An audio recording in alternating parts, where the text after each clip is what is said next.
नमस्कार मित्रों, हमारे चैनल में आप सभी का स्वागत है। चतुर्थी तिथि के स्वामी विघ्नहर्ता भगवान गणेश है। इस तिथि में भगवान शिव पुत्र गणेश जी की पूजा अर्चना करने से सभी विघ्न दूर होते हैं और कथा पढ़ने या सुनने मात्र से 100 यज्ञों के बराबर पुण्य फलों की प्राप्ति होती है। हिंदू धर्म में गणेश चतुर्थी तिथि का विशेष महत्व है। आइए जानते हैं कार्तिक मास की गणेश चतुर्थी व्रत कथा। माता पार्वती जी बोली, हे पुत्र, कार्तिक मास में गणेश चौथ को किस गणेश का पूजन करना चाहिए?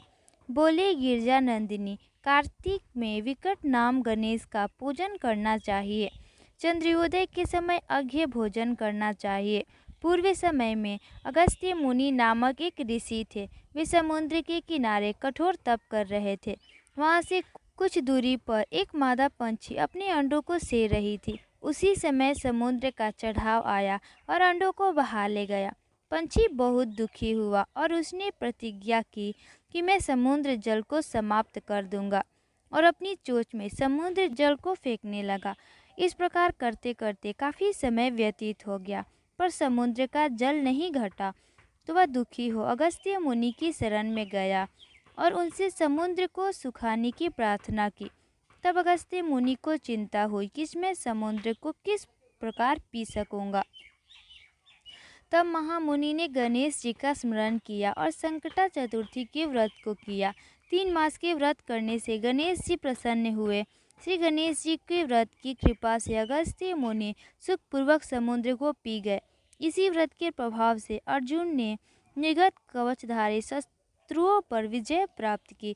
श्री गणेश के ऐसे वचन सुनकर पार्वती जी प्रसन्न हुई और विचार करने लगी कि मेरा पुत्र जगत में पूजनीय और सर्व सिद्धि का दाता है। इस कथा का महत्व बताते हुए श्री कृष्ण जी बोले, हे राजन, तुम कार्तिक मास की चतुर्थी तिथि के व्रत को करो। श्री कृष्ण के ऐसे वचन सुनकर धृतराज ने भक्ति पूर्वक व्रत किया और अपने राज्यों को प्राप्त किया। इस कथा के सुनने से 1000 अश्वमेघ एवं 100 यज्ञों का फल मिलता है और पुत्र पौत्रादि की वृद्धि होती है। गणेश जी की पूजा विधि कैसे करें? संकटी चतुर्थी के दिन सुबह सूर्योदय से पहले उठकर मंदिर की साफ सफाई करें। गणेश जी की प्रतिमा के सामने दीपक जलाएं। गणेश जी को फूल, फल, दुर्वा, मोदक, पान, सुपारी और धूप दीप नैवेद्य अर्पित करें। इसके बाद गणेश जी की विधि विधान से पूजा करें और मंत्रों का जाप करें। अंत में गणेश जी के साथ सभी देवी देवताओं की आरती उतारें। घर के सदस्यों को प्रसाद वितरित करें और स्वयं भी खाएं।